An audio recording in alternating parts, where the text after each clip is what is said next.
Hi everyone, welcome to Ramesh sir classes. ఈరోజు మనము మార్చి 4వ తారీఖు ఉన్నటువంటి కరెంట్ అఫైర్స్ ని డిస్కస్ చేద్దాం. అందరికీ గుడ్ ఈవినింగ్. ఈరోజు మనం ఫస్ట్ వన్ చూద్దాం. చూడండి, మానవ వన్యప్రాణి సంఘర్షణ నివారణే హనుమాన్ అని చెప్పేసి ఆంధ్రప్రదేశ్ గవర్నమెంట్ హనుమాన్ అనే ఒక ప్రాజెక్ట్ని చేపట్టడం జరిగింది. ఈ హనుమాన్ అనే ఒక ప్రాజెక్టుని Andhra Pradesh deputy chief minister as well as ministry for environment and forest ఎవరైతే పవన్ కళ్యాణ్ గారు ఉన్నారో వారు నిన్న ప్రారంభించడం జరిగింది. ఏంటంటే ఆ ప్రాజెక్ట్ పేరు మనకి ప్రాజెక్ట్ హనుమాన్ అని చెప్పేసి అంటాం. దీని యొక్క ముఖ్య ఉద్దేశం ఏంటి అని చెప్పేసి అంటే హ్యూమన్స్కి అంటే మానవులకి అండ్ వైల్డ్ లైఫ్స్ అని చెప్పేసి అంటామండి. అదే మనము వన్యప్రాణులకి వీళ్ళ మధ్య సంఘర్షణ, దాన్ని మనం ఇంగ్లీష్లో కన్ఫ్లిక్ట్ అని చెప్పేసి అంటాం.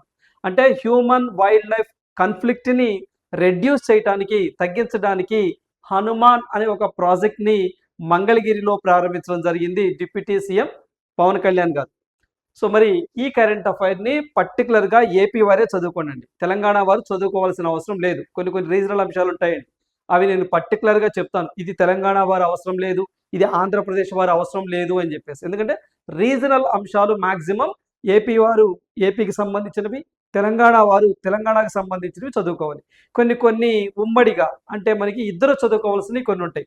అంటే నేను చెప్పలేదు అంటే అవి రెండు స్టేట్స్ వాళ్ళు చదువుకోవాలి. ఓకేనా? ఇది పర్టికులర్గా ఏపీ వాళ్ళు మాత్రమే చదువుకోండి.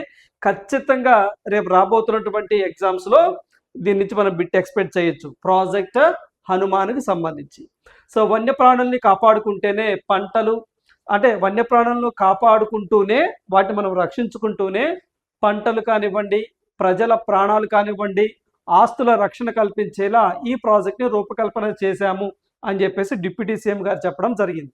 ప్రపంచ వన్యప్రాణి దినోత్సవం నిన్న గారు మనం డిస్కస్ చేశాం. మనకి వరల్డ్ వైల్డ్ లైఫ్ డే అని చెప్పేసి డిస్కస్ చేశాం కదా. ఆ యొక్క డే సందర్భంగా మంగళగిరిలో ఎక్కడ ప్రారంభించారంటే మంగళగిరిలోని ఏపీఎస్సి బెటాలియన్ మైదానంలో హనుమాన్ ప్రాజెక్ట్ను పవన్ కళ్యాణ్ గారు ప్రారంభించడం జరిగింది. రైట్.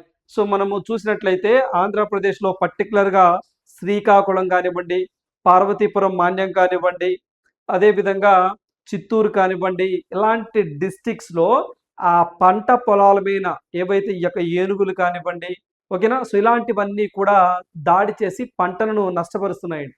కొన్ని సందర్భాలలో ఈ వైల్డ్ లైఫ్ వన్యప్రాణులు ఏవైతే ఉంటాయో ఇవి జనావాసాల్లో కూడా వస్తూ ఉంటాయి.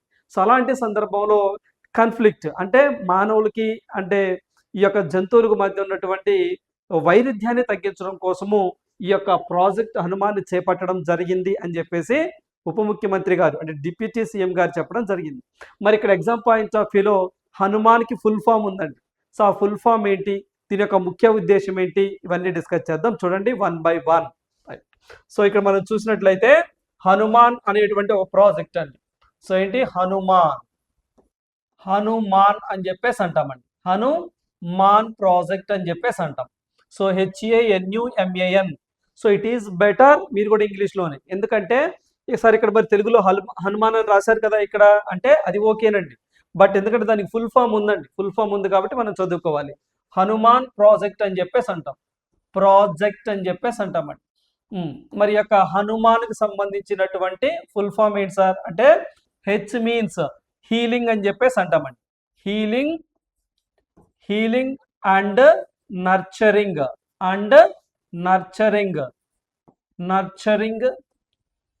Units for monitoring aid and nursing of wild life అని చెప్పేసి అంటామండి. వైల్డ్ లైఫ్ అని చెప్పేసి అంటాం. ఇదండి దీని ఫుల్ ఫామ్. రేపు ఎగ్జామ్లో ఖచ్చితంగా ఫుల్ ఫామ్ అడగడానికి పాసిబిలిటీ ఉంది, గుర్తుంచుకోండి.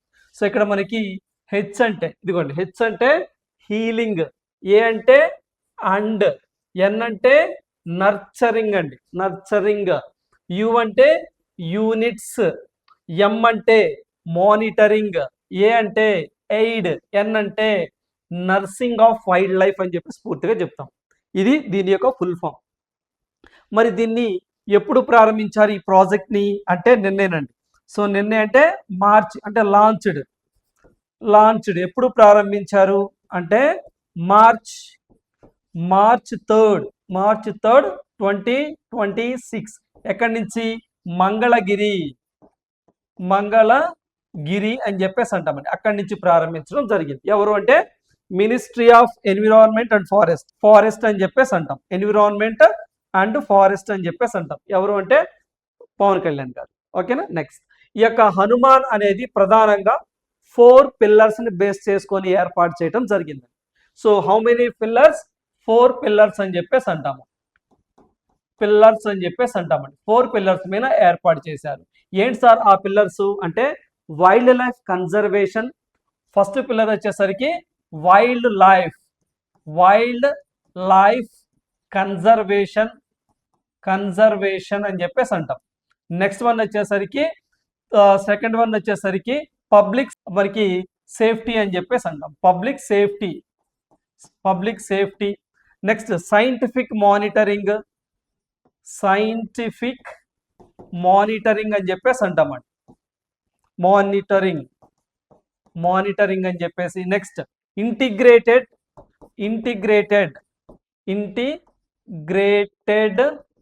గవర్నెన్స్ అని చెప్పేసి అంటామండి. ఓకేనా. రైట్. సో చూడండి, ప్రధానంగా ఈ 4 పిల్లర్స్ ని బేస్ చేసుకొని హనుమాన్ అనే ప్రాజెక్ట్ ని చేపట్టడం జరిగింది. రేపు మీకు ఎగ్జామ్ లో హనుమాన్ ప్రాజెక్ట్ లో లేని పిల్లర్ ఏంటి అని అడుగుతారండి. సో అందువల్ల వైల్డ్ లైఫ్ కన్జర్వేషన్ అంటే వన్య ప్రాణులను సంరక్షించాలి. ఓకేనా. నెక్స్ట్ పబ్లిక్ సేఫ్టీ అంటే ప్రజల యొక్క భద్రత కూడా ఉండాలి. ఓకేనా. తెలుగు మీడియం స్టూడెంట్స్ అండి, ప్రజల యొక్క భద్రత, వన్యప్రాణి సంరక్షణ అని పక్కన రాసుకోండి. నెక్స్ట్ సైంటిఫిక్ మానిటరింగ్ అంటాం. శాస్త్రీయబద్ధమైనటువంటి మానిటరింగ్ అంటే మనకి ఏదైతే మనకి మానిటర్ చేయటం అంటే కదలికలు, శాస్త్రీయబద్ధమైనటువంటి కదలికలు. నెక్స్ట్ ఇంటిగ్రేటెడ్ గవర్నెన్స్ అంటే సమగ్రమైనటువంటి పరిపాలన. వీటికి సంబంధించి వీటన్నిటిని మానిటర్ చేస్తూ ఈ ప్రాజెక్ట్ చేపట్టడం జరిగింది. 4 పిల్లర్స్ లో లేనివి ఏంటని అడుగుతారు, లేదా ఆ 4 పిల్లర్స్ ని గుర్తించండి అని అడుగుతారు. గుర్తుంచుకోండి. మరి ఏవైతే దీనికి సంబంధించి ఒక 100 వాహనాలను కూడా, వెహికల్స్ కూడా వీరు ఏర్పాటు చేయడం జరిగిందండి. అంటే ఫర్ ఎగ్జాంపుల్ చెప్తున్నానండి. ఏదైనా ఒక గ్రామంలో, ఏదైనా ఒక సిటీలో ఒక ఏనుగులు గుంపు వచ్చింది అనుకోండి, వాటిని రెస్క్యూ చేయడానికి రెస్క్యూ ఆపరేషన్ టీమ్స్ ని ఏర్పాటు చేశారు. సో వారికి కానీ మనము ఇంటిమేషన్ ఇస్తే వారు ఆ వాహనాలు వేసుకొని వస్తారు. అలా 100 వెహికల్స్ ని సమకూర్చడం జరిగింది. ఓకేనా. మరి అవి కూడా చూడండి. సో ఇక్కడ మనం చూస్తే ఈ ప్రాజెక్ట్ కోసము 100 వాహనాలను అంటే వెహికల్స్ అని చెప్పేసి అంటామండి. సో ఓకేనా. సో మనకి వెహికల్స్ అని చెప్పేసి అంటాం. వెహికల్స్ ని ఏర్పాటు చేయటం జరిగిందండి. సో ఆ యొక్క వాటిల్లో ఒక 93 వెహికల్స్ అండి. సో 93 వెహికల్స్ వచ్చేసరికి ర్యాపిడ్ రెస్పాన్స్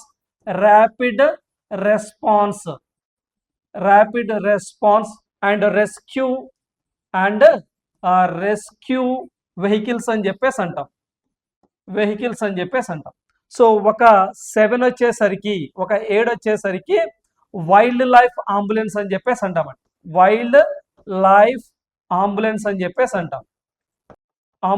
అని చెప్పేసి అంటాం. అంటే సో ఈ 100 వెహికల్స్ లో 93 ఏమో rapid response and rescue vehicles. అంటే అక్కడికి చేరుకోవడానికి అటవీ అధికారులు అక్కడ చేరుకొని దాన్ని కంట్రోల్ తీసుకురావడం కోసం vehicles. Next 7 wild life ambulances అంటే ఏంటి, ఏవైనా వైల్డ్ లైఫ్ జంతువులు గాయపడితే సో మనుషులకి ఏ విధంగా అంబులెన్స్ లో తీసుకెళ్లి ట్రీట్మెంట్ చేస్తారో అలా సో వీటిని 7 అంబులెన్సెస్ కూడా, ఈ 100లో 7 అంబులెన్స్ వైల్డ్ లైఫ్ అంబులెన్సెస్ అని ఉన్నవి. సార్ మనుషులకైనా ఉంటాయి, వీటికి ఉండవా అంటే వీటిని తీసుకురావడం జరిగింది. ఓకేనా. నెక్స్ట్ మరి ఈ అంబులెన్సెస్ తర్వాత ఏం చేస్తారు సార్ అంటే వీటిని మరి ట్రీట్మెంట్ సెంటర్స్ కూడా ఏర్పాటు చేస్తామని చెప్పేసి అన్నారు. మరి ఎన్ని ట్రీట్మెంట్ సెంటర్స్ ని ఏర్పాటు చేస్తామని చెప్పేసి అన్నారు అంటే సో మనకి ట్రీట్మెంట్ సెంటర్స్ అని చెప్పేసి అంటున్నారండి. సో మనకి వీటికి సంబంధించి ఒక 4 అండి, ఒక 4. సో మనకి ఏంటి సార్ అంటే వైల్డ్ లైఫ్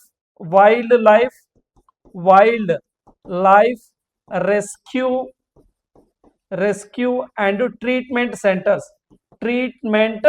సెంటర్స్ ని కూడా ఏర్పాటు చేస్తాము అని చెప్పేసి అంటున్నారు. ఎక్కడెక్కడ ఏర్పాటు చేస్తారట, విశాఖపట్నంలో, అండ్ రాజమహేంద్రవరంలో, మరొకటి వచ్చేసరికి మనకి సో చూడండి ఒకసారి, ఏదైతే మనకి ఒక 4 సెంటర్లో ఏర్పాటు చేస్తాము అని చెప్పేసి అన్నారు. సో ఇక్కడ చూసినట్లయితే ఈ 4 సెంటర్లు అనేవి విశాఖపట్నంలో ఒక చోట, రాజమండ్రిలో ఒక చోట, తిరుపతిలో ఒక చోట, అండ్ కర్నూలు డిస్టిక్లో సో ఒక అటవీ ప్రాంతం ఉందండి, నల్లమల ఫారెస్ట్. సో ఆ ప్రాంతంలో ఏర్పాటు చేస్తాము అని చెప్పేసి చెప్తా ఉన్నారు. మరి అవి wild life rescue and treatment centres అని చెప్పేసి అంటామండి. ఏంటండి ట్రీట్మెంట్, సో మనకి ట్రీట్మెంట్ అని చెప్పేసి అంటామండి. సో మనకి ట్రీట్మెంట్ సెంటర్స్ అని చెప్పేసి ఏర్పాటు చేస్తామన్నారు. ఎక్కడెక్కడ, ఒకటి వచ్చేసరికి మనకి విశాఖపట్నం అని చెప్పేసి చెప్పానండి. సో విశాఖపట్నం, రెండు వచ్చేసరికి రాజమహేంద్రవరం, థర్డ్ వన్ వచ్చేసరికి Tirupati, third one fourth one వచ్చేసరికి బైర్లూట్ అని చెప్పేసి అంటాం, BIRLUTI, బైర్లుటి అని చెప్పేసి అంటాం. ఇది మనకి నల్లమల ఫారెస్ట్ అండి, పర్టికులర్గా కర్నూలు డిస్టిక్, ఓకేనండి, ఆత్మకూరు అనేటువంటి సిటీస్కి దగ్గరలో ఒక హిల్ ఏరియాలో ఉన్నటువంటి ప్రాంతం. సో మనకి బైర్లుటి అని చెప్పేసి అంటాం. ఈ 4 ప్లేసెస్లో వైల్డ్ లైఫ్ ట్రీట్మెంట్ సెంటర్స్ని ఏర్పాటు చేస్తాము అని చెప్పేసి చెప్పడం జరిగింది. ఓకేనా, ఇప్పుడు దాకా నేను ఏం చెప్పాను ఇంకొకసారి, ఎందుకంటే ఖచ్చితంగా రేపు రాబోతుంటే ఏదైతే మనకి జాబ్ క్యాలెండర్ ఉందో అని మనకి గ్రూప్ 1, గ్రూప్ 2 కానీ ఎస్ఐ కానిస్టేబుల్ కానీ ఖచ్చితంగా బిట్ ఎక్స్పెక్ట్ చేయొచ్చు. సో డిఎస్సి కూడా బిట్ ఎక్స్పెక్ట్ చేయొచ్చు అండి, నో డౌట్. ఓకేనా, సో ఇక్కడ చూసినట్లయితే హనుమాన్ ప్రాజెక్టుని చేపట్టడం జరిగింది. ఎప్పుడు, మార్చి 3, 2026 మంగళగిరిలో deputy CM as well as ministry of environment and forest Pawan Kalyan గారు దీనిని ప్రారంభించారు. ఈ ప్రాజెక్ట్ యొక్క ముఖ్య ఉద్దేశం ఏంటంటే to reduce the human and wildlife conflict, అంటే మనుషులకి ఈ యొక్క వన్యప్రాణులకు మధ్య సంఘర్షణను తగ్గించడం కోసం ఈ ప్రాజెక్ట్ని చేపట్టడం జరిగింది. సో ఈ ప్రాజెక్ట్ యొక్క ఫుల్ ఫామ్ ఏంటి సార్ అంటే healing and nurturing units for monitoring, aid and nursing of wild life అని చెప్పేసి అంటాం. సో ఎక్కడ ప్రారంభించారు, ఏ మినిస్ట్రీ వారు. మరి ప్రధానంగా 4 పిల్లర్స్ అని చెప్పేసి అన్నాం. ఆ పిల్లర్స్ ఏంటి, సో ఆ పిల్లర్స్ ఏంటంటే wild life conservation, public safety and scientific monitoring, integrated governance అని చెప్పేసి అంటాం. మరి వీటిలో భాగంగా 100 వెహికల్స్ సమకూర్చారు. ఆ 100లో 93 వచ్చేసరికి rapid response and rescue vehicles. So ఒక 7 వచ్చేసరికి వైల్డ్ లైఫ్ అంబులెన్సెస్. అక్కడి నుంచి వాటికి గాయాలై ఈ అంబులెన్స్ ద్వారా తీసుకొచ్చిన తర్వాత ట్రీట్మెంట్ సెంటర్స్, ఏపీ మొత్తం మీద ఎన్ని ట్రీట్మెంట్ సెంటర్స్ని ఏర్పాటు చేయబోతున్నారు, 4. ఆ 4 ప్లేసెస్ ఏంటి, విశాఖపట్నం ఒకటి, రాజమహేంద్రవరం ఒకటి, తిరుపతి ఒకటి, అండ్ కర్నూలు డిస్టిక్ ఆత్మకూరు దగ్గరలో ఉన్నటువంటి ఒక హిల్ ఏరియా, సో బైర్లుటి అని చెప్పేసి అంటాం, ఆ ప్రాంతంలో ఏర్పాటు చేయబోతున్నాం అని చెప్పేసి అన్నారు. ఇదొక కాన్సెప్ట్. మరి 2025-26 ఆర్థిక సంవత్సరంలో మొత్తము వైల్డ్ లైఫ్ కేసెస్, అంటే వన్యప్రాణికి సంబంధించినటువంటి కేసులు ఎన్ని నమోదైనాయంటే ఆంధ్రప్రదేశ్లో, సో గవర్నమెంట్ లెక్కల ప్రకారం చూసినట్లయితే 2025-26 ఆర్థిక సంవత్సరానికి, ఓకేనండి, ఈ ఫినాన్షియల్ ఇయర్కి మొత్తము, సో మనకి ఫినాన్షియల్ ఇయర్ అని చెప్పేసి అంటామండి, ఆర్థిక సంవత్సరము అంటాం. సో ఇక్కడ మనకి 2107 కేసెస్, ఓకేనండి, కేసెస్ అని చెప్పేసి అంటామండి. సో 2107 కేసులు నమోదవటం జరిగింది. సో మరి వాటిల్లో భాగంగా కంపెన్సేషన్ అని చెప్పేసి అంటాం, లేదా ఎక్స్గ్రేషియా అని చెప్పేసి అంటామండి. అలా 4 కోట్ల రూపాయలని సో గవర్నమెంట్ ఖర్చు చేయడం జరిగిందంట ఈ కేసెస్లో భాగంగా. అంటే ఫర్ ఎగ్జాంపుల్ ఇప్పుడు ఏదైనా ఏనుగు దాడి చేసి ఒక వ్యక్తి చనిపోయారనుకోండి, లేదా ఒక ఏదైనా టైగర్ మనకి దాడి చేసి చంపేసింది అనుకోండి, మరి ఆ వ్యక్తికి ఎక్స్గ్రేషియా ఇవ్వాలిగా, లేదా గాయపడ్డారనుకోండి కంపెన్సేషన్ ఇవ్వాలి కదా. అలా మొత్తము 2107 కేసులు నమోదైతే సో దానికి కంపెన్సేషన్ కానివ్వండి, ఎక్స్గ్రేషియా కానివ్వండి, 4 కోట్ల రూపాయలని ఖర్చు చేశాము అని చెప్పేసి ఏపీ ప్రభుత్వం చెప్తా ఉంది. మరొక పాయింట్ ఏంటి సార్ అంటే ఏదైతే ఈ యొక్క హ్యూమన్ అండ్ ఎలిఫెంట్స్ కానివ్వండి, టైగర్స్ కానివ్వండి, మరి కొన్ని వైల్డ్ లైఫ్ యానిమల్స్ కానివ్వండి, సో ఇవి సడన్గా ఎదురైనప్పుడు మనుషుల మీద అటాక్ చేస్తాయండి. మరి అప్పుడు చాలామంది చనిపోతారు. సో అలా ఎక్స్గ్రేషియా కూడా, అంటే ఈ యొక్క వైల్డ్ లైఫ్ కాన్ఫ్లిక్ట్లో ఎవరైనా చనిపోతే వాళ్ళకి ఎక్స్గ్రేషియా గతంలో 5 లక్షలు ఇచ్చేవారండి, ఇప్పుడు దాన్ని 10 లక్షలు చేయటం జరిగింది. చాలా చాలా ఇంపార్టెంట్. సో ఇక్కడ మీరు చూసినట్లయితే సో మనం ఎక్స్గ్రేషియా అని చెప్పేసి అంటామండి. సో ఏంటి సార్ అంటే ఎక్స్గ్రేషియా అని చెప్పేసి అంటాం. సో ఇది గతంలో 5 lakhs ఉండేది, ఇప్పుడు ఎంతకి చేశారు సార్ అంటే 10 lakhsకి చేయటం జరిగింది.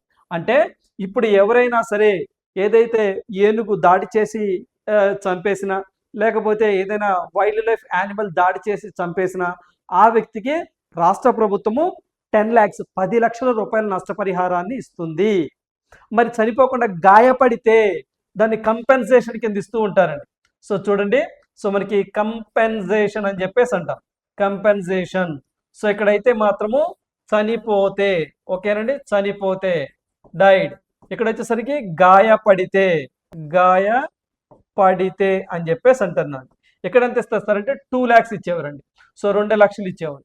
గతంలో అసలు సివియారిటీని బట్టి అట్లా వేరే వేరే విధంగా ఉండేది. ఇప్పుడు మాత్రం 2 lakhs అని గుర్తుంచుకోండి. అంటే ఇక్కడ పాయింట్ చనిపోతేనేమో 10 lakhs ఇస్తారు, గాయపడితే కంపెన్సేషన్ కింద 2 lakhs రూపీస్ అనేవి సో ఈ యొక్క ప్రాజెక్ట్ హనుమాన్ కింద ఇస్తారు అని చెప్పేసి మీరు ఎగ్జామ్ పాయింట్ ఆఫ్ వ్యూలో గుర్తుంచుకోవాలి. ఓకేనా, ఇదండి, ఇది ప్రాజెక్ట్ హనుమాన్కి సంబంధించి. చూడండి, మీరు కూడా చదివేటప్పుడు ఒక ఆర్డర్గా చదవాలి. అంటే ఫస్ట్ ఫుల్ ఫామ్ చదువుకున్నాం, ఎక్కడ ప్రారంభించారో తెలుసుకున్నాం, ఎవరు ప్రారంభించారో తెలుసుకున్నాం, ఆ తర్వాత ప్రధానంగా పిల్లర్స్ ఏంటో తెలుసుకున్నాం, ఆ తర్వాత దానికి సంబంధించినటువంటి వెహికల్స్ ఎన్నో తెలుసుకున్నాం, సో వాటి యొక్క అంబులెన్సెస్ ఎన్నో తెలుసుకున్నాం, తర్వాత వాటి ట్రీట్మెంట్ సెంటర్స్ ఏంటో తెలుసుకున్నాం, ఆ తర్వాత 25-26 ఆర్థిక సంవత్సరం మొత్తం ఎన్ని కేసెస్ ఎంత కేటాయించింది, సో ఎక్స్ప్రెషన్ ఎంత, కంపెన్సేషన్ ఎంత. చూడండి, ఇట్స్ ఎనఫ్. ఇక బిట్టు పోదండి, no doubt, I'm sure that examiner ఎలా అయినా అడగని. సో ఒకవేళ ప్రాజెక్ట్ హనుమాన్ గురించి బిట్ అడిగాడా, ఇక అంతే సంగతిలో ఖచ్చితంగా మీ పాకెట్లో ఒక మార్క్ ఉన్నట్లే. ఇలా ఆర్డర్గా చదువుకోండి. మీరు నోట్స్ రాసుకునేటప్పుడు కూడా మీకు అర్థమయ్యే భాషలో, ఓకేనా, అది తెలుగు అవ్వచ్చు, ఇంగ్లీష్ అవ్వచ్చు అండి, సో భావం అర్థమైతే చాలు, okay, it is better. So ఓకేనా, రైట్. సో ఈ పాయింట్ అంటే ప్రాజెక్ట్ హనుమాన్కి సంబంధించి పూర్తి సమాచారం, రైట్. సో నెక్స్ట్ వన్ చూద్దాం. చూడండి, వేట్లపాలెం ఘటనపై విచారణకు కమిటీ వేయడం జరిగింది. సో మనము గతంలో ఏదైతే మనకి ఫిబ్రవరి 28వ తారీఖున కాకినాడ డిస్టిక్ సామర్లకోట మండలం మనకి వేట్లపాలెం అనే ఒక గ్రామంలో క్రాకర్స్ అంటే బాణసంచారా తయారు చేసేటువంటి ఒక దుకాణంలో పేలుడు సంభవించి చాలా మంది చనిపోయారు. మరి దాంట్లో గాయపడి సో దాదాపుగా మృతి చెందిన వారు 23 మంది అయ్యారు. ఇంకా 2-3 పరిస్థితి విషమంగా ఉంది అంటున్నారు. ఇప్పటి వరకు కూడా 23 మంది చనిపోయారండి ఈ ఘటనలో. మరి ఫ్యూచర్లో ఇలాంటి ఘటనలు జరగకుండా ఉండాలంటే ఏం చేయాలి, అసలు ఈ ఘటన జరగడానికి గల కారణాలు ఏంటి అని దీని మీద సమగ్రంగా విచారణ జరిపి 1 monthలో మాకు రిపోర్ట్ని ఇవ్వండి అని చెప్పేసి ఏపీ గవర్నమెంట్ ఒక కమిటీ వేయడం జరిగింది 2 సభ్యులతో. ఆ కమిటీకి నేతృత్వం వహించేది ఎవరు అని మన ఎగ్జామ్లో అడుగుతారు, స్ట్రైట్ క్వశ్చన్, ఓకేనా. సో ఇక్కడ చూసినట్లయితే కాకినాడ జిల్లా, ఓకేనండి, కాకినాడ జిల్లా వేట్లపాలెం అని చెప్పేసి అంటామండి. వేట్లపాలెం చెప్పాను, కాకినాడ జిల్లా ఏ మండలం, సామర్లకోట మండలం వేట్లపాలెం అనేటువంటి ఒక ప్రాంతంలో సూర్యశ్రీ ఫైర్ వర్కర్స్ లో జరిగినటువంటి పేలుడు ఘటనపై 2 అధికారులతో చెప్పాను, 2 members-తో ప్రభుత్వ విచారణ కమిటీని ఏర్పాటు చేయడం జరిగింది.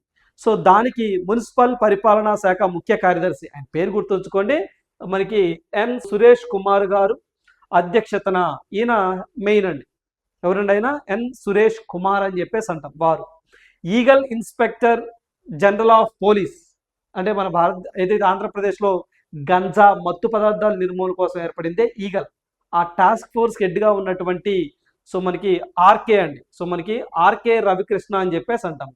సో మనకి ఆర్కే అని చెప్పేసి అంటామండి, ఆర్కే అని చెప్పేసి అంటాము. సో మనకి ఆర్కే అండి, ఆర్కే రవికృష్ణ సభ్యునిగా కమిటీని ఏర్పాటు చేస్తూ ప్రభుత్వ ఉత్తర్వులు జారీ చేయడం జరిగింది.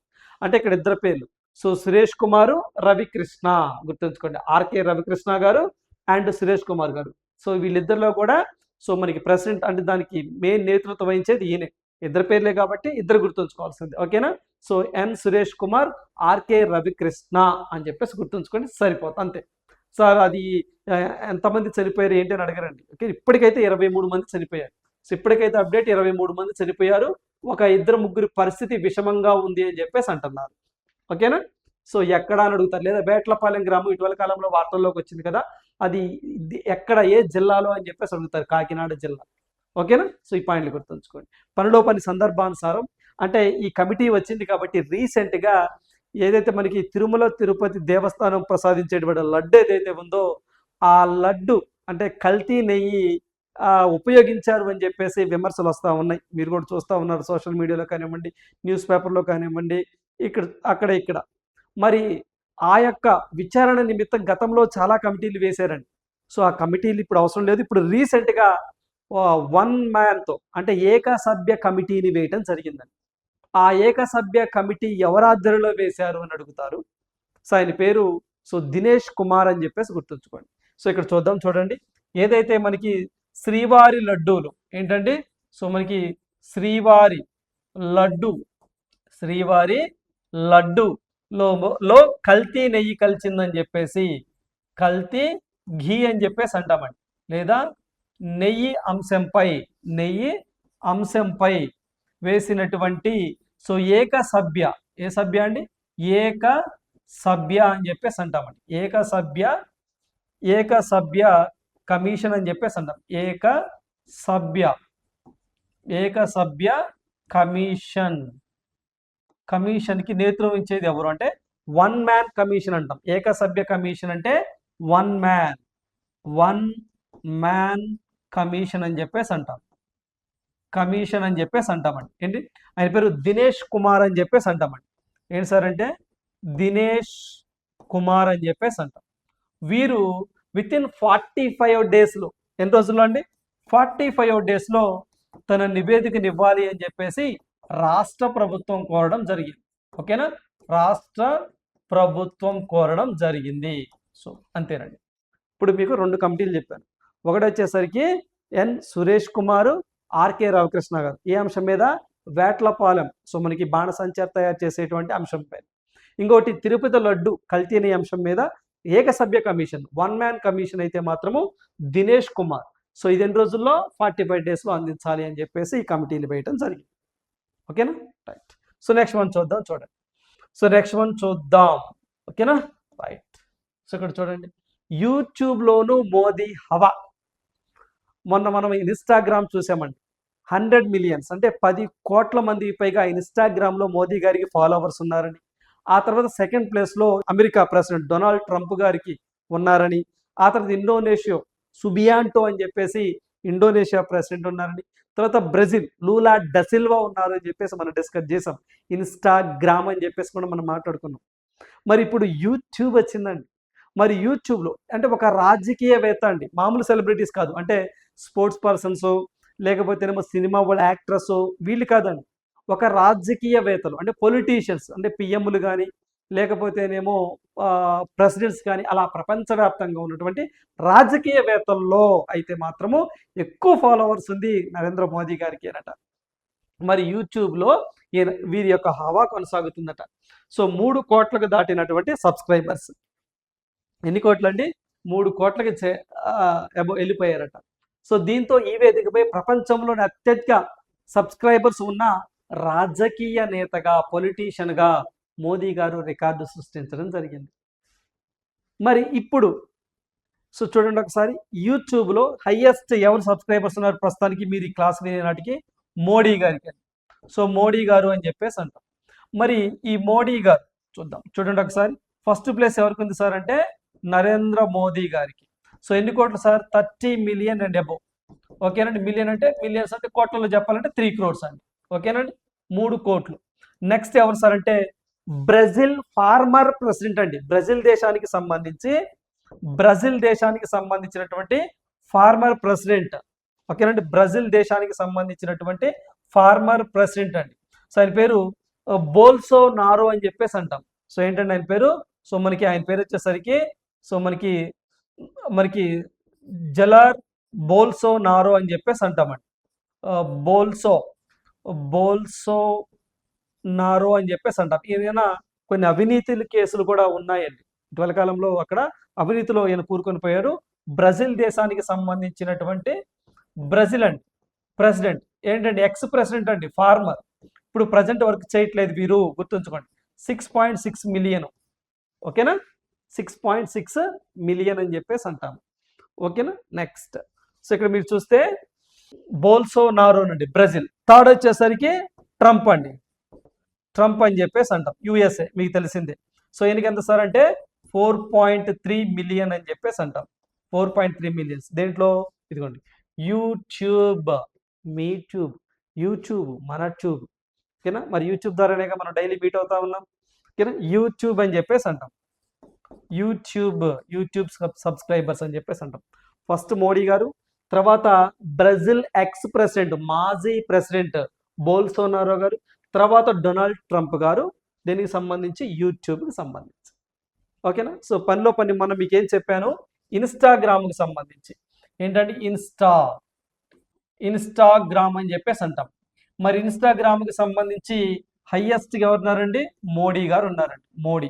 సో ఎంత అండి, 100 మిలియన్స్ అంటే 10 కోట్ల మందికి పైగా ఉండడం జరిగింది. నెక్స్ట్ సెకండ్ వచ్చేసరికి ట్రంప్ అండి, ట్రంప్ అని చెప్పేసి అంటాం. ఎంతండి, సో మనకి 43.2 మిలియన్ అండి. సో థర్డ్ వన్ వచ్చేసరికి సుబియాంటో అని చెప్పేసి అంటామండి. సుబియాంటో ఈయనెవరు, ఇండోనేషియా ప్రస్తుత ప్రెసిడెంట్. సో ప్రభో సుబియాంటో అని చెప్పేసి అంటాము. సో మనకి 15 మిలియన్ అండి. సరేనా, 15 మిలియన్ అప్రాక్సిమేట్గా.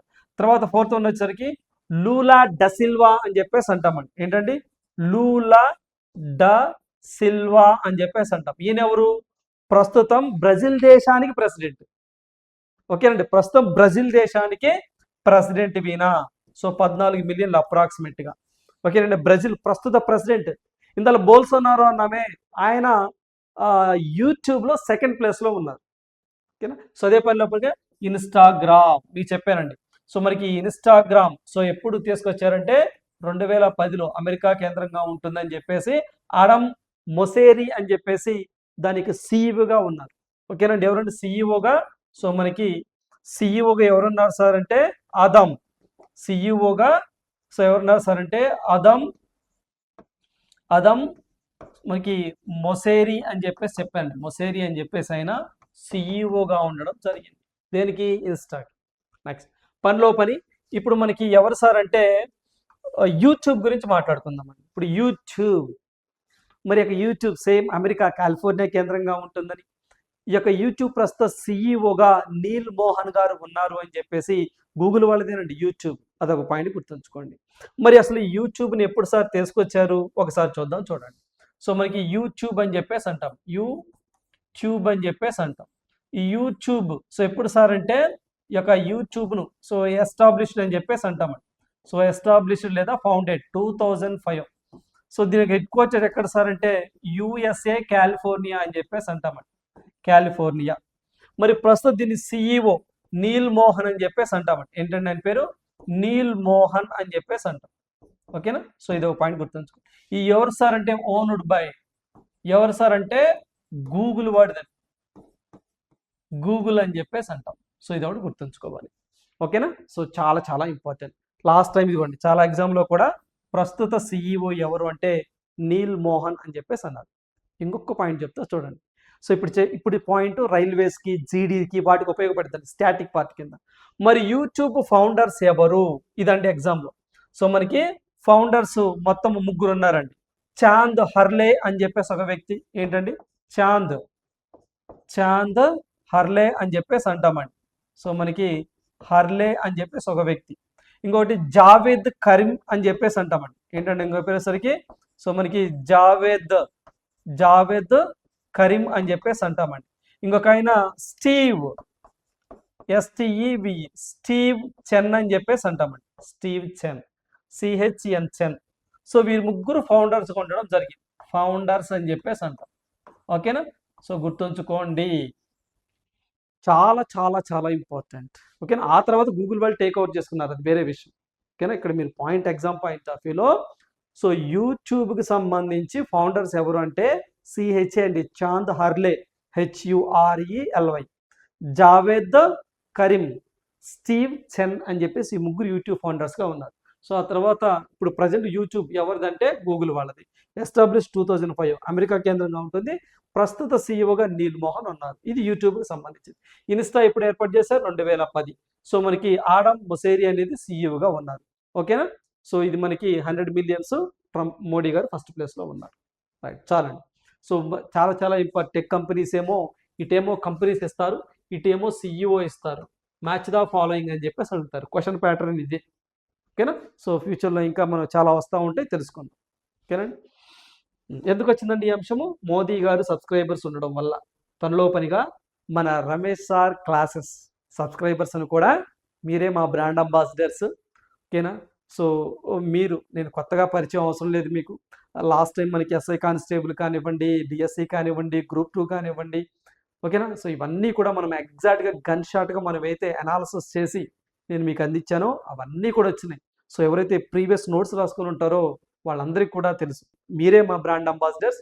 సో, మన యూట్యూబ్ ఛానల్ ఏదైతే ఉందో సో, దానికి కూడా ఎక్కువ మంది సబ్స్క్రైబర్స్‌ని సో, మీరు షేర్ చేస్తారని చెప్పేసి నేను అనుకుంటున్నాను. అంటే సందర్భం వచ్చింది కాబట్టి చెప్పాను. ఓకేనా? వీరికి 3,00,00,000 ఉన్నారు. మనకి 3,00,00,000 మంది కూడా అవసరం లేదు. ఓకేనా? ఆ డిజిట్ ఎంతో మాక్సిమం ఉంటే సరిపోతది. చూద్దాం. Depends on your support. ఓకేనా? And my content also. Right. Next one చూద్దాం. చూడండి. సార్ మరి ఇన్‌స్టా సార్ యూట్యూబ్ అంటే మీరు చెప్పారు సార్. ఓకేనండి. మా బ్రాండ్ అంబాసిడర్స్ మీరే అన్నారు. సబ్స్క్రైబ్ చేసుకున్నాను సార్. మా ఫ్రెండ్స్‌కి కూడా షేర్ చేస్తాం సార్ అంటారు. మరి ఇన్‌స్టా కూడా ఉందండి మనకి. ఓకేనా? మనకి రమేష్ సార్ క్లాసెస్ అని చెప్పేసి ఇన్‌స్టా కూడా ఉంది. ఇన్‌స్టా కూడా జాయిన్ అవ్వండి. ఓకేనా? సో, దానికి ఏమైనా అప్డేట్స్ ఉంటే నేను ఇన్‌స్టాలో కూడా మీకు పోస్ట్ చేస్తాను. ఏమన్నా మీరు కామెంట్ చేసినా ఖచ్చితంగా నేను దానికి రిప్లై ఇస్తాను మన ఇన్‌స్టా నుంచి. రైట్. సో, నెక్స్ట్ వన్ చూద్దాం. టెలిగ్రామ్ రాలేదండి. టెలిగ్రామ్ మనకుంది. మోదీ గారికి కూడా ఉంది. ఇంకా అప్డేట్ వచ్చినప్పుడు చూద్దాం. లేకపోతే అవసరం లేదు. నెక్స్ట్ వన్ చూద్దాం. అయితే మరి ఏదైతే 2007లో మోడీ గారు యూట్యూబ్‌ని క్రియేట్ చేశారట. 2007లో. ఓకేనా? మనమేమో మొన్నే కదా! రీసెంట్‌గానే కదా! 2026లో. సరే. నెక్స్ట్ వన్ చూద్దాం చూడండి. 2000 నోట్లు అంటే 2000 రూపీస్ నోట్స్ ఉంటాయి చూసారా? వాటిని 98.44% వెనక్కి తీసుకున్నాము అని చెప్పేసి రిజర్వ్ బ్యాంక్ ఆఫ్ ఇండియా చెప్పడం జరిగింది. మరి ఈ 2000 రూపీస్ నోట్‌ని ఎప్పుడు నుంచి ఉపసంహరణ చేసుకున్నారు గవర్నమెంట్ ఆఫ్ ఇండియా అన్నది ఎగ్జామ్‌లో అడుగుతారండి. సో, మార్కెట్ నుంచి అంటే ప్రెజెంట్ మనం చలామణిలో ఉన్నటువంటి మార్కెట్ నుంచి 98.44% మేర 2000 రూపాయల నోటు వెనక్కి వచ్చినట్లు రిజర్వ్ బ్యాంక్ ఆఫ్ ఇండియా ప్రకటించింది. సో, ఇది చూడండి 2023 మే 19న ఈ డేట్ గుర్తుంచుకోండి. ఈ డేట్ చాలా చాలా ఇంపార్టెంట్. ఎప్పుడండి? 2023 మే 19న రూ.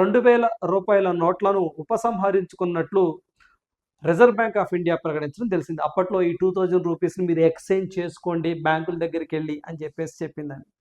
ఆ తర్వాత మళ్ళీ కొన్ని అవుట్‌లెట్స్ అంటే రిజర్వ్ బ్యాంక్ ఆఫ్ ఇండియాకి సంబంధించి లేదా కొన్ని బ్రాంచెస్‌కి సంబంధించి అక్కడ కూడా మీరు వెళ్ళి వాటిని ఎక్స్‌చేంజ్ చేసుకోండి అని చెప్పేసి 2, 3 సార్లు డేట్ కూడా పొడిగించారు. 2023 మే కదా! అక్టోబర్, నవంబర్ వరకు కూడా డేట్లు పొడిగించారు గతంలో. సో, మనం ఈ డేట్ గుర్తుంచుకోండి సరిపోయేది.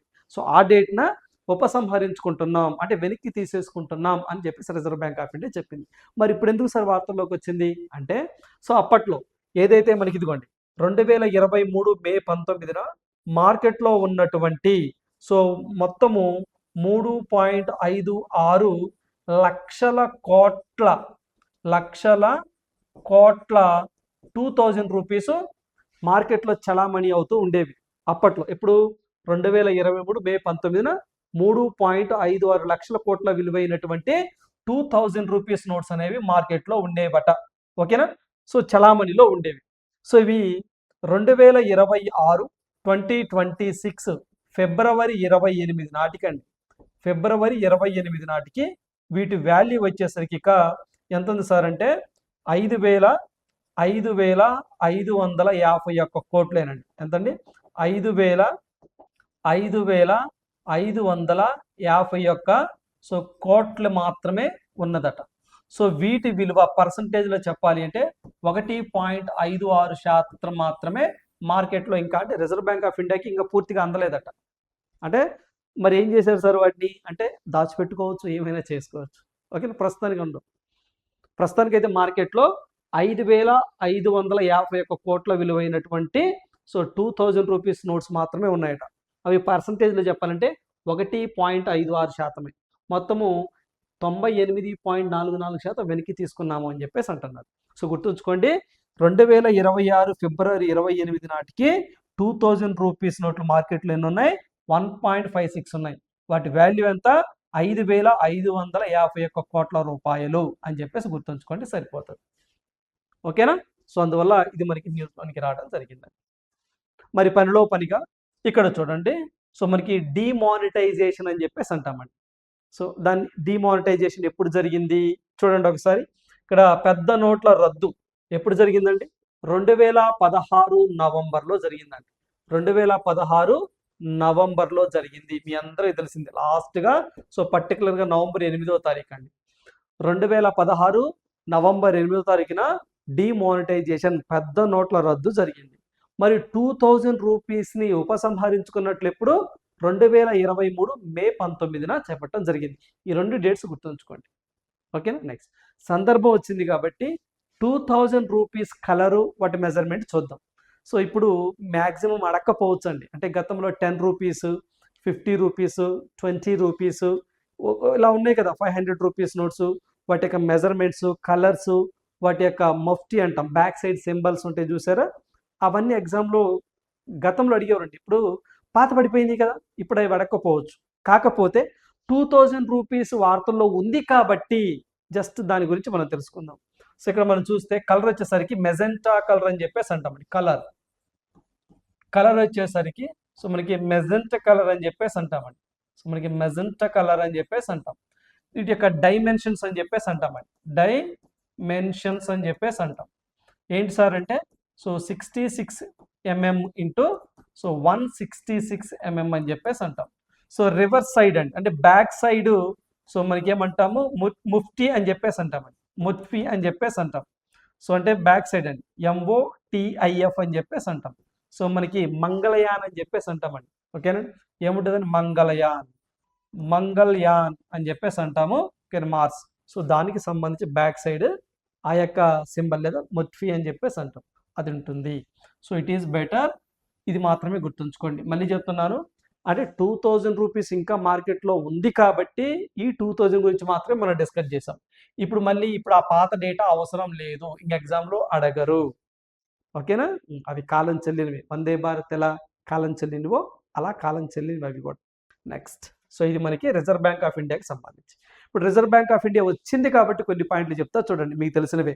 రిజర్వ్ బ్యాంక్ ఆఫ్ ఇండియా మన భారతదేశంలోనే బ్యాంకింగ్ సెక్టర్ మొత్తాన్ని రెగ్యులేట్ చేసేటువంటి ఒక చట్టబద్ధమైనటువంటి సంస్థ. మరి Reserve bank of India Act 1934లో రావడం జరిగింది. రిజర్వ్ బ్యాంక్ ఆఫ్ ఇండియాని 1935 ఏప్రిల్ 1న ఏర్పాటు చేయడం జరిగింది. Reserve bank of India nationalisation అంటే జాతీయకరణం చేయటం ఎప్పుడు సార్ అంటే 1949 జనవరి 1వ తారీఖున రిజర్వ్ బ్యాంక్ ఆఫ్ ఇండియాని జాతీయకరణం చేయడం జరిగింది. అంటే నేషనలైజేషన్ చేయడం జరిగింది. Reserve bank of India headquarter ఇనీషియల్లో మనకి వెస్ట్ బెంగాల్ కోల్కతాలో ఉండేది. 1937లో కోల్కతా నుంచి ముంబైకి షిఫ్ట్ చేయడం జరిగింది. అంటే ప్రస్తుతం reserve bank of India head quarter ఎక్కడ ఉంది సార్ అంటే ముంబైలో ఉన్నది. ముంబైకి ఎప్పుడు షిఫ్ట్ చేశారు కోల్కతా నుంచి అంటే 1937లో షిఫ్ట్ చేయడం జరిగింది. Reserve bank of India paid up capital అని చెప్పేసి అంటామండి. అంటే ఎంత మూలధనంతో రిజర్వ్ బ్యాంక్ ఆఫ్ ఇండియాని ఏర్పాటు చేశారంటే 5 కోట్ల రూపాయలతో ఏర్పాటు చేయడం జరిగింది. రిజర్వ్ బ్యాంక్ ఆఫ్ ఇండియాకి ఒక గవర్నర్ ఉంటారు, 4 డిప్యూటీ గవర్నర్స్ ఉంటారు. మరి ప్రస్తుతం సంజయ్ మల్హోత్రా గారు సో 26వ గవర్నర్గా ఉన్నారు రిజర్వ్ బ్యాంక్ ఆఫ్ ఇండియాకి. గతంలో శక్తికాంత్ దాస్ గారు ఉండేవారు. ఆ శక్తికాంత్ దాస్ గారి ప్లేస్లోనే మనకి ఇప్పుడు వచ్చినటువంటి వ్యక్తి సో మనకి ఎవరు సార్ అంటే సంజయ్ మల్హోత్రా అని చెప్పేసి అంటామండి. సో సంజయ్ మల్హోత్రా 26వ RBI గవర్నర్గా ఉండడం జరిగింది సంజయ్ మల్హోత్రా గారు. మరి RBI అనగానే ఒక గవర్నర్ ఉంటారని చెప్పేసి అన్నాను, 4 డిప్యూటీ గవర్నర్స్ ఉంటారు. మరి ఆ 4 డిప్యూటీ గవర్నర్స్ ఎవరు సార్ అంటే ఒక వ్యక్తి పేరు వచ్చేసరికి సో మనకి స్వామినాథన్ జానకీరామన్ అని చెప్పేసి, మరొక వ్యక్తి వచ్చేసరికి మనకి గిరీష్ చంద్ర అని చెప్పేసి అంటామండి. ఓకేనండి. శిరీష్ చంద్ర ముర్ము అండి. ఎస్, శిరీష్ చంద్ర ముర్ము అని చెప్పేసి అంటాము. ఇంకొకళ్ళేమో టి రవిశంకర్, మరొక లేడీ వచ్చేసరికి పూనం గుప్తా అని చెప్పేసి అంటాం. అంటే ఈ 4 డిప్యూటీ గవర్నర్స్లో ఒక లేడీ ఉన్నారు, వారే పూనం గుప్తా అని చెప్పేసి గుర్తుంచుకోండి. ఓకేనా. సో అదేవిధంగా రిజర్వ్ బ్యాంక్ ఆఫ్ ఇండియాని బ్యాంకర్స్ టు ద బ్యాంక్ అని, బ్యాంకర్స్ టు ద గవర్నమెంట్ అని, లెండర్ ఆఫ్ లాస్ట్ రిసోర్ట్ అని, ఫారిన్ కస్టోడియన్ అని చెప్పేసి మనము రిజర్వ్ బ్యాంక్ ఆఫ్ ఇండియా అంటూ ఉంటాం. మన భారతదేశంలో మొత్తాన్ని బ్యాంకింగ్ సిస్టమ్ అది నేషనలైజ్డ్ బ్యాంక్స్ కావచ్చు, రీజనల్ రూరల్ బ్యాంక్స్ కావచ్చు, ఓకే, మనీ మార్కెట్ అని చెప్పేసి అంటాం. దీన్ని మొత్తాన్ని రెగ్యులేట్ చేసే సంస్థ రిజర్వ్ బ్యాంక్ ఆఫ్ ఇండియా. అదేవిధంగా మన భారతదేశంలో టెలికాం సెక్టర్ మొత్తాన్ని రెగ్యులేట్ చేసేది ఎవరు అంటే ట్రాయ్ అని చెప్పేసి అంటాం. Telecom regulatory authority of India అని చెప్పేసి అంటాము, దాన్ని ట్రాయ్ అంటాం. మన భారతదేశంలో ఇన్సూరెన్స్ సెక్టర్ మొత్తాన్ని రెగ్యులేట్ చేసేది ఎవరు సార్ అంటే సో IRDAI అని చెప్పేసి అంటాం, insurance regulatory development authority of India అని చెప్పేసి అంటాం. 2047 కల్లా ప్రతి ఒక్క వ్యక్తి కూడా ఇన్సూరెన్స్ పాలసీ కలిగి ఉండాలి, ఇన్సూరెన్స్ ఫర్ ఆల్ అనే ఒక టార్గెట్ పెట్టుకుంది IRDAI. అదేవిధంగా మన భారతదేశంలో సో మొత్తము ఫుడ్ సిస్టమ్ మొత్తాన్ని రెగ్యులేట్ చేసే సంస్థ సో మనకి ఏంటి సార్ అంటే మనకి FCI, food corporation of India అని చెప్పేసి అంటాం. ఓకేనా, సో ఇది ఒకటి. అదేవిధంగా సో మన భారతదేశంలో మొత్తం కూడా ఏదైతే మనకి సైన్స్ అండ్ టెక్నాలజీలో హ్యూమన్ డెవలప్మెంట్ ప్రోత్సహించేది Council of Scientific Industrial Research, CSIR అని చెప్పేసి అంటాం. దానికి ప్రస్తుతానికి డైరెక్టర్ జనరల్గా అండ్ ఫస్ట్ ఉమెన్ డైరెక్టర్ జనరల్గా నల్లతంబి కలై సెల్వి అని చెప్పేసి ఒక ఆమె ఉన్నారు. అదేవిధంగా మన భారతదేశంలో మొత్తం స్టాక్ మార్కెట్స్ మొత్తాన్ని రెగ్యులేట్ చేసే సంస్థ ఏంటి సార్ అంటే స్టాక్ మార్కెట్స్ సెబీ అని చెప్పేసి అంటాం, securities exchange board of India. మన భారతదేశంలో స్టాక్ మార్కెట్స్ మొత్తాన్ని రెగ్యులేట్ చేసేటువంటి ఒక సంస్థే మనకి సెబీ అని చెప్పేసి అంటాం. ఓకేనా, సో ఇవన్నీ కూడా చట్టబద్ధమైనటువంటి సంస్థలు అని చెప్పేసి అంటాం. So reserve bank of India వచ్చింది కాబట్టి అవి కూడా నేను మీకు గుర్తు చేసే ప్రయత్నం చేశాను. ఇదంతా కూడా రిజర్వ్ బ్యాంక్ ఆఫ్ ఇండియాకి సంబంధించింది. ఇంకా రిజర్వ్ బ్యాంక్ ఆఫ్ ఇండియా గురించి చెప్పాలి అంటే ఇంకా చాలా ఉందండి. సో మనం గతంలో కూడా డిస్కస్ చేసాం, RBI మొట్టమొదటి గవర్నర్ ఆస్బార్న్ స్మిత్ అని చెప్పేసి అంటాం. Reserve bank of India first Indian governor అయితే మాత్రము CD దేశ్ముఖ్ అని చెప్పేసి కూడా మనం అంటాము. ఓకేనా, సో అదేవిధంగా పేమెంట్ అండ్ సెటిల్మెంట్ సిస్టమ్ అని చెప్పేసి మన భారతదేశంలో payment and settlement system RTGS, NEFT వీటన్నిటిని రెగ్యులేట్ చేసేది ఎవరు సార్ అంటే రిజర్వ్ బ్యాంక్ ఆఫ్ ఇండియా.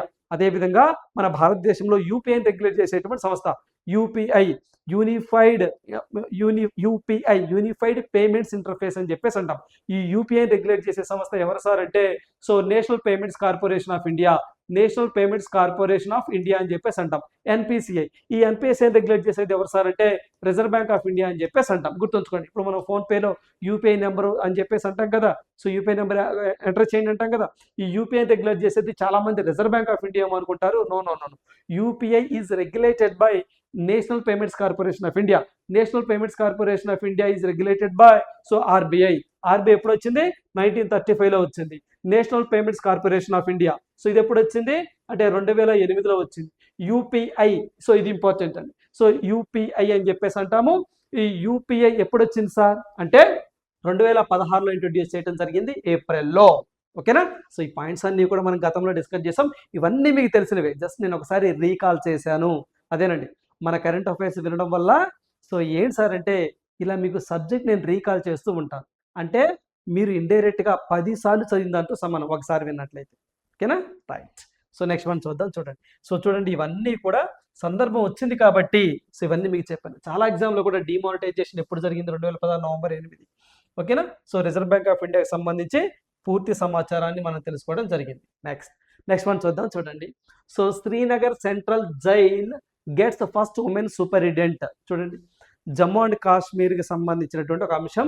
ఏదైతే మనకి శ్రీనగర్ సెంట్రల్ జైల్ అండి, శ్రీనగర్ సెంట్రల్ జైల్. ఇప్పుడు మనకి రాజమహేంద్రవరం సెంట్రల్ జైలు, ఇలా సెంట్రల్ జైల్స్ ఉంటాయి కదా, అలానే సో జమ్మూ అండ్ కాశ్మీర్లో పర్టికులర్గా శ్రీనగర్ సెంట్రల్ జైలుకి ఒక ఉమెన్, ఒక మహిళ సూపరింటెండెంట్గా అపాయింట్ అవడం జరిగిందండి. అంటే ఆ జైలు మొత్తానికి హెడ్ అన్నట్టు. సో ఫస్ట్ ఉమెన్ సూపరింటెండెంట్ అని చెప్పేసి అంటున్నారు. పోలీస్ ఆఫీసర్, ఆ పేరు ఏంటి సార్ అంటే సబా షవ్లా అని చెప్పేసి అంటామండి. ఆ పేరు ఇంపార్టెంట్ అండి, ఇదిగోండి. సో పోలీస్ ఆఫీసర్ SAB సబా షవల్ అని చెప్పేసి అంటామండి. సో ఆ పేరు గుర్తుంచుకోండి. సో చాలా ఇంపార్టెంట్. షబా షాల్ అని చెప్పేసి అంటామండి. ఏంటండి? సబా షాల్ అని చెప్పేసి అంటాం. Shaba Shawl is to take over as the Kashmir's first woman jail superintendent at the central jail in Srinagar.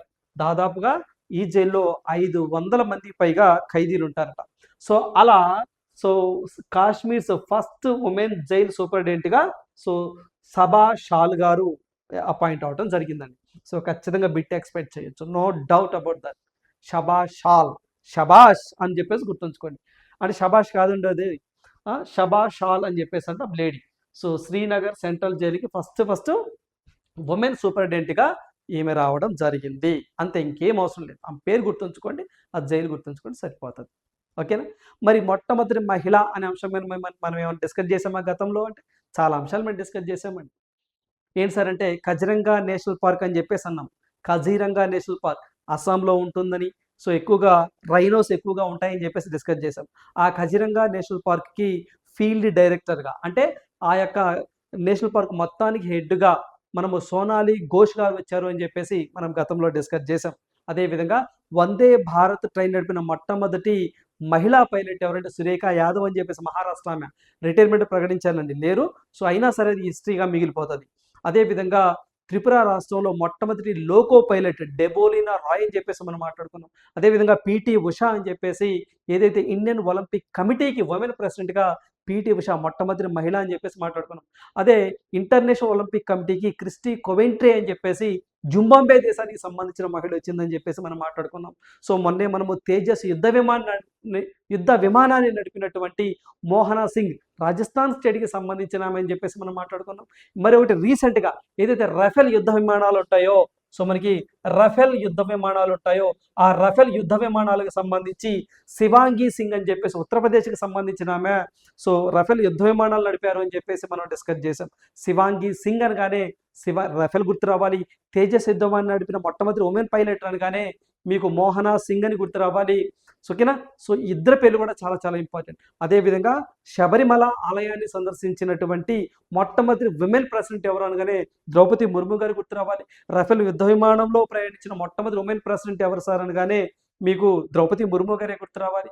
Puri Rath Yatra so participate చేసినటువంటి మొట్టమొదటి ఉమెన్ ప్రెసిడెంట్ ఎవరు అనగానే మీకు ద్రౌపది ముర్ము గారే గుర్తు రావాలి. సో ఇవన్నీ కూడా మనం గతంలోనే డిస్కస్ చేసాం, ఇప్పుడు కొత్తవేం కాదు. మొట్టమొదటి మహిళ అనే అంశం మీద సో ఇక్కడ మీరు గుర్తుంచుకోవాలి. అదేవిధంగా మన భారతదేశంలో మొట్టమొదటి ఉమెన్ డిఫెన్స్ మినిస్ట్రీ ఎవరు సార్ అంటే, సో గుర్తుంచుకోండి, ఫస్ట్ ఉమెన్ డిఫెన్స్ మినిస్ట్రీ ఫుల్లీగా చేసిన వాళ్ళు ఫుల్లీగా చేసిన వాళ్ళైతే నిర్మలా సీతారామన్ అని చెప్పేసి మీరు గుర్తుంచుకోవాలి. సో ఇవన్నీ కూడా మొట్టమొదటి మహిళ అనే అంశం మీద మనం డిస్కస్ చేసాం. అదేవిధంగా ఫస్ట్ ఐఐటి మెడ్రాస్ అండి, సో జాంజీబార్ ద్వీపకల్పంలో ఏర్పాటు చేసినటువంటి సో ఐఐటి మెడ్రాస్ కాంపస్కి ప్రీతి అగల్యం అని చెప్పేసి గతంలో నియమించడం జరిగిందని చెప్పేసి కూడా మనం డిస్కస్ చేసాం. ఈ పాయింట్లన్నీ కూడా మీకు గుర్తున్నాయి, బట్ ఒకసారి రివిజన్ చేస్తే గుర్తుండిపోతాయి. ఎందుకైనా మంచిది, ఒక బిట్ ఎక్స్పెక్ట్ చేయొచ్చు ఇలాంటి వాటి నుంచి. సో ఇప్పుడు ఈమె సూపరింటెండెంట్గా వచ్చారు కాబట్టి తన పేరు సభాషాల్ అని గుర్తుంచుకోండి. అక్కడ దాకా ఎందుకండి, మన రీసెంట్గా మనము ఏదైతే మనకి తృణమూల్ కాంగ్రెస్ అండి ఫస్ట్ ఎల్జీబీక్యూకి సంబంధించి ఎల్జీబీటీక్యూకి సంబంధించి సో మనకి ఒక మహిళ అంటే ఒక ఆ వర్గానికి సంబంధించి ఆమె ఎన్నికైతే మొట్టమొదటి ఎల్జీబీక్యూటీ వర్గానికి సంబంధించిన ఆమె, సో ఆమె పేరు వచ్చేసరికి మేనకా ఏంటండి, సో మనకి మేనకా గురుస్వామి అని చెప్పేసి మనం మాట్లాడుకోలేదా, హైదరాబాద్లో జన్మించారని చెప్పేసి. ఓకేనా? సో మనకి మేనకా గురుస్వామి గారు మనము చదువుకోవాల్సి వచ్చిద్దేమో అని చెప్పేసి కూడా నేను మీకు చెప్పడం జరిగింది. ఓకేనా? సో ఇవన్నీ కూడా గుర్తుంచుకోండి. ఖచ్చితంగా ఏం పేరు, సభా షాల్ అని చెప్పేసి అంటాం. ఓకేనా? రైట్. సో నెక్స్ట్ వన్ చూడండి. Yes, women of the year time magazines అని చెప్పేసి మీకు తెలిసిందండి. ఏంటంటే టైమ్ మ్యాగజైన్ ఏ దేశానికి సంబంధించిందని అడుగుతారు. అమెరికా దేశానికి సంబంధించినటువంటి టైమ్ మ్యాగజైన్ వారు ప్రతి సంవత్సరం కూడా ప్రపంచవ్యాప్తంగా ఎవరైతే అత్యంత ప్రతిభావశీలులు ఉంటారో, అంటే వాళ్ళు చేసేటువంటి పని సమాజం మీద బాగా ప్రభావాన్ని చూపిస్తే అలాంటి వ్యక్తులను సెలెక్ట్ చేసి కవర్ పేజీ మీద పోస్ట్ చేస్తూ ఉంటారు. అది ఒక హోదాలాగా ఫీల్ అవుతూ ఉంటారండి. సో అలా సో టైమ్ మ్యాగజైన్ మనకి ఉమెన్ ఆఫ్ ద ఇయర్ ఏంటండి, టైమ్ మ్యాగజైన్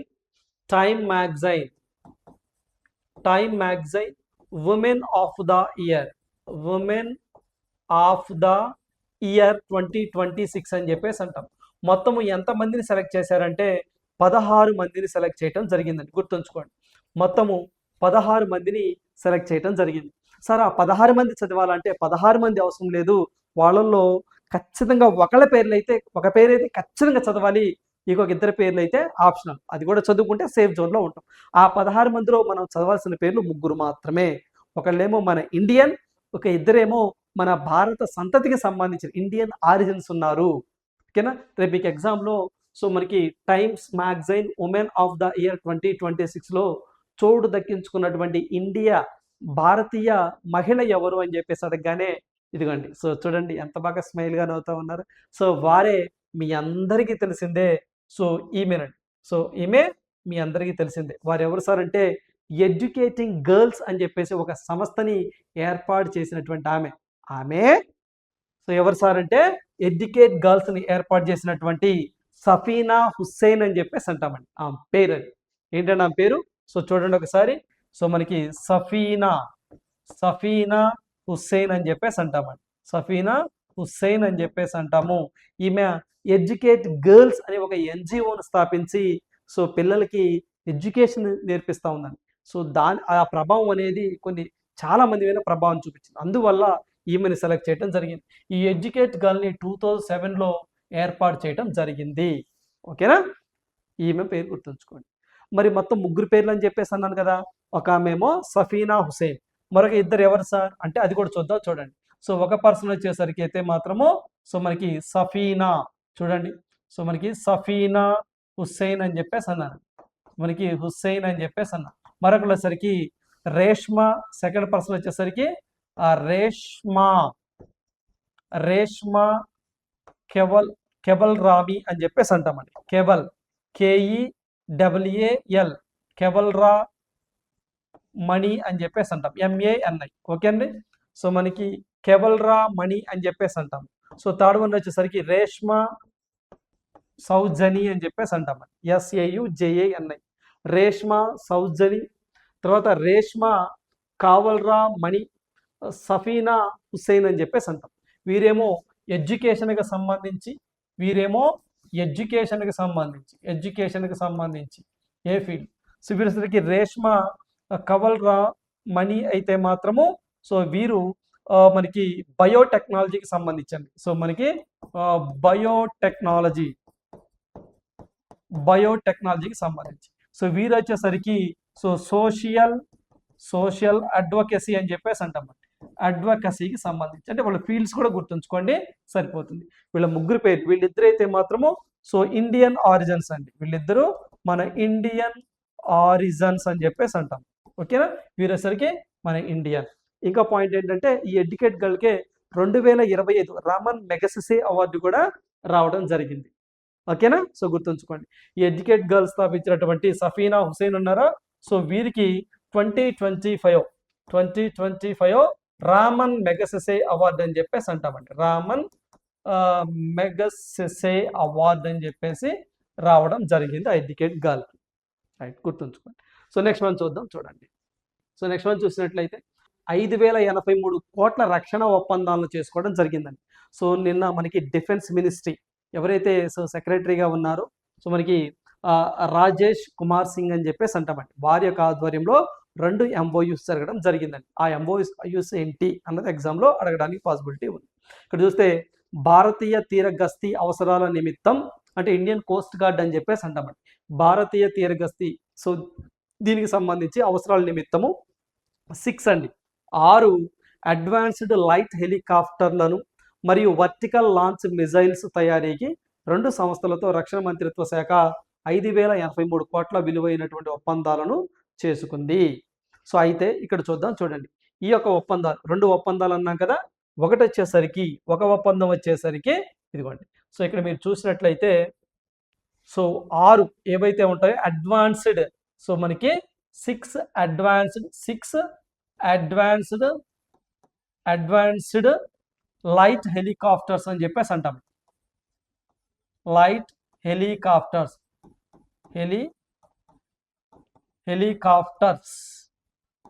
MK2 అని చెప్పేసి అంటామండి. అంటే మ్యారీటైమ్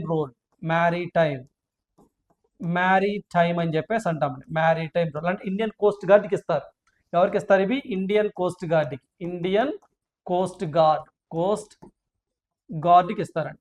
ఇండియన్ కోస్ట్ గార్డ్కి ఇస్తారు. సో ఈ యొక్క ఇండియన్ కోస్ట్ గార్డ్ ఏదైతే ఉంటుందో ఈ యొక్క ఇండియన్ కోస్ట్ గార్డ్ అండి. సో ఓకే, ఈ యొక్క ఇండియన్ కోస్ట్ గార్డ్ అని చెప్పేసి అంటాము. సో ఒకసారి చూడండి. ఎస్, ఇండియన్ కోస్ట్ గార్డ్ అని చెప్పేసి అంటాం. ఈ ఇండియన్ కోస్ట్ గార్డ్కి ఇస్తారు ఏంటవి? 6 అడ్వాన్స్డ్ లైట్ హెలికాప్టర్స్ MK2 అంటే మ్యారీటైమ్ అని చెప్పేసి అంటాం. వీటిని ఓకేనండి. తయారు చేసి ఎవరికి ఇస్తారు? ఇండియన్ కోస్ట్ గార్డ్కి ఇస్తారు. ఎవరు తయారు చేస్తారు? హాల్ వాళ్ళు. అంటే డిఫెన్స్ మినిస్ట్రీ ఎవరితో ఒప్పందం చేసుకుంది? హాల్ అంటే హిందుస్థాన్ ఏరోనాటిక్స్ లిమిటెడ్తో ఒప్పందం చేసుకోవడం జరిగింది. మీ అందరికి తెలిసిందే Hindustan aeronautics limited head quarter ఎక్కడ అంటే కర్ణాటక, బెంగళూరు. మరి దానికి చైర్మన్ అండ్ ఎండీగా ఎవరున్నారు? డికే సునీల్ అని చెప్పేసి మనం మాట్లాడుకున్నాం, వారు ఉన్నారు. ఓకేనా.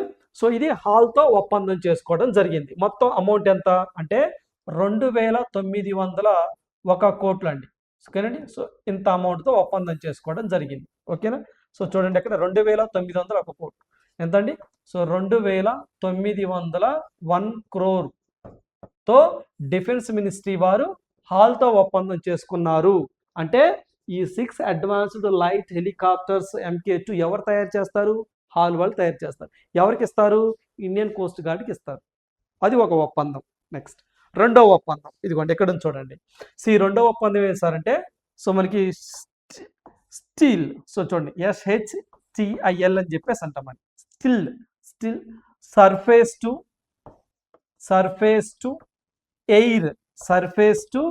ఎయిర్ వర్టికల్ లాంచ్ మిజైల్స్ అని చెప్పేసి అంటాం. లాంచ్ మిజైల్స్ అని చెప్పేసి అంటామండి. మిజైల్స్ అని చెప్పేసి అంటాం. సో ఇది ఎవరికి ఇవ్వాలి తయారు చేసి అంటే ఇండియన్ నేవీకి అండి. ఇండియన్ నేవీకి ఇస్తారు. ఓకేనా. ఎవరు తయారు చేస్తారు వాటిని అంటే కాంట్రాక్ట్ ఈ యొక్క Shtil surface to air vertical launch మిజైల్స్ని తయారు చేయమని డిఫెన్స్ మినిస్ట్రీ ఎవరితో టైప్ అయింది అంటే ఇదిగోండి. సో మనకి రోసోబోరో నెక్స్పోర్ట్ అని చెప్పేసి అంటామండి. రోసోబోరో నెక్స్పోర్ట్ అని చెప్పేసి ఇది Russian defence export company. Russia దేశానికి సంబంధించినటువంటి రష్యా ప్రభుత్వ ఆధ్వర్యంలో నడిచేటువంటి సో ఒక డిఫెన్స్ ఎక్స్పోర్ట్ కంపెనీ.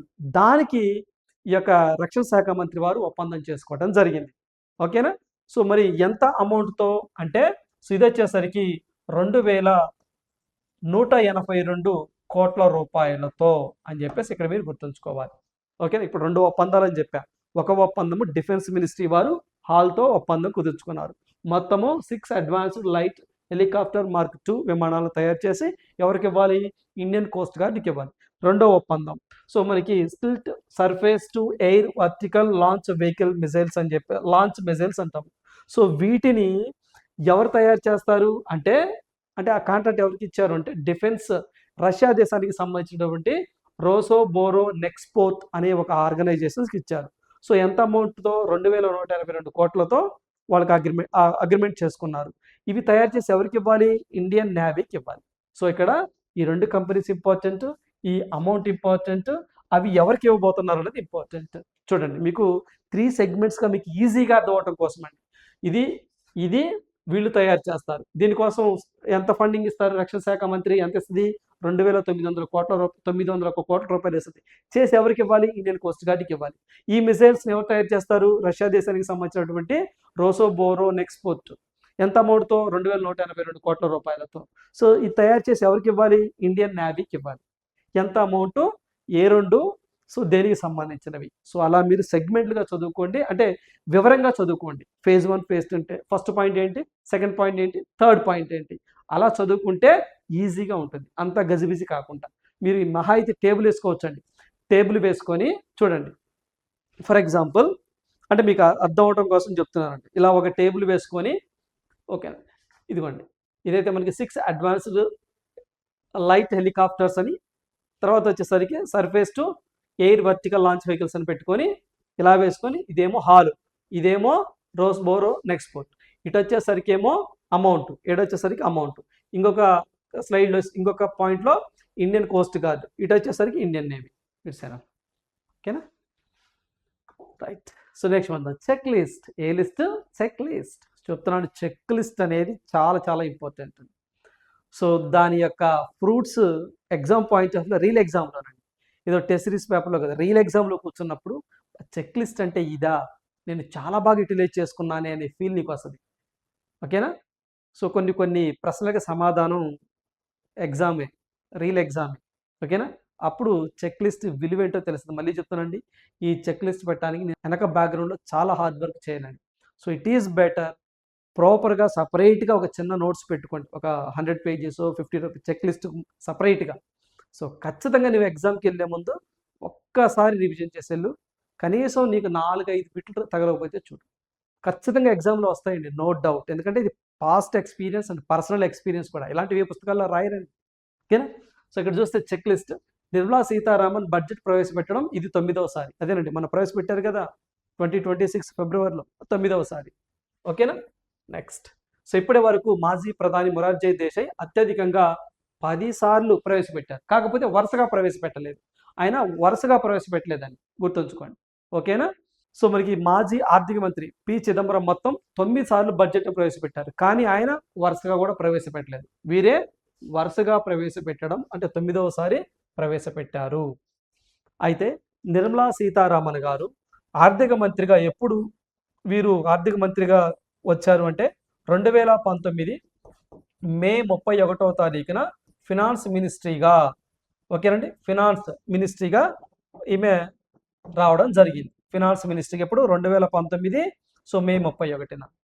మరి 2026 2026 జాన్యువరి నాటికి, జాన్యువరి సో 31 నాటికి ఆమె ఎన్ని సంవత్సరాలు పూర్తి చేసుకుంది సార్ అంటే 6 years 8 months కంప్లీట్ అవడం జరిగిందండి. నాకు ఇది ఒక పాయింట్ గుర్తుంచుకోండి, 6 years 8 months కంప్లీట్ అవడం జరిగింది ఈ 2026 జనవరి 31 నాటికి. ఓకే, నిర్మలా సీతారామన్ ఫస్ట్ మన భారతదేశంలో డిజిటల్ బడ్జెట్ని ఏ ఫినాన్స్ మినిస్ట్రీ ప్రవేశపెట్టారో అని అడుగుతారు. అన్నప్పుడు కూడా నిర్మలా సీతారామన్ గారే. అంటే ఏ ఆర్థిక మంత్రిత్వ శాఖ వారు లేదా ఏ ఆర్థిక శాఖ మంత్రి ప్రవేశపెట్టారు అన్నది బిట్ నిర్మలా సీతారామన్ గారే ప్రవేశపెట్టడం జరిగింది. నెక్స్ట్ క్వశ్చన్ ఫర్ యూ, ఈ ప్రశ్న మీకోసమే. ఏంటట? సో మనకి Sonepur international airport recently approved for construction is to be built in which state? రీసెంట్గా సో మనకి సోనేపూర్ ఇంటర్నేషనల్ ఎయిర్పోర్ట్కి అప్రూవల్ వచ్చిందట, అది ఏ రాష్ట్రంలో ఉంది అని చెప్పేసి అడుగుతా ఉన్నారు. ఓకేనా? సో ఆ రాష్ట్రమే సో మనకి బీహార్ అని చెప్పేసి అంటామండి. ఓకేనా? బీహార్. రైట్. సో ఇవి మై డియర్ ఫ్రెండ్స్ ఈరోజు ఉన్నటువంటి ఇంపార్టెంట్ కరెంట్ అఫైర్స్. సో ఇక్కడ మళ్ళీ చెప్తున్నాను, ఇక్కడ డ్యూరేషన్ కాదండి మీరు చూడాల్సింది. అంటే కంటెంట్ ఆ రోజు ఎక్కువ ఉన్నప్పుడు ఎక్కువ చెప్పచ్చు, ఒకసారి కంటెంట్ తక్కువగా ఉంటుంది తక్కువ చెప్తాను. బట్ ఇక్కడ మనకు కావాల్సింది డ్యూరేషన్ కాదు. ఒకవేళ మీరు అంటే చూడటానికి లెంతీగా ఉంటే నెక్స్ట్ డే మిగతా ఆఫ్ చూడండి. ఇక్కడ మనకి కాన్సెప్ట్ ఇంపార్టెంట్, మీకు కంటెంట్ ఇంపార్టెంట్. సో ఎందుకంటే మళ్ళీ చెప్తున్నాను, అన్నీ ఒకే చాట్ ఉండవండి, మన దగ్గర దొరుకుతాయి ఆ స్పెషాలిటీ. ఇక్కడ రివిజన్ చేయటం కానీ చెప్పానుగా 60% సబ్జెక్ట్ నేను మీకు ఎక్కడే నేర్పిస్తాను వీడియోస్లోని. ఓకేనా? అందువల్ల ఒకళ్ళిద్దరు కొంచెం స్టార్టింగ్లో అలానే ఉంటుందండి, సో తర్వాత అలవాటు అయిపోతుంది. ఎనీహౌ రేపటి ఈ వీడియోలో మళ్ళీ మీట్ అవుదాం. So thank you, all the best, good night.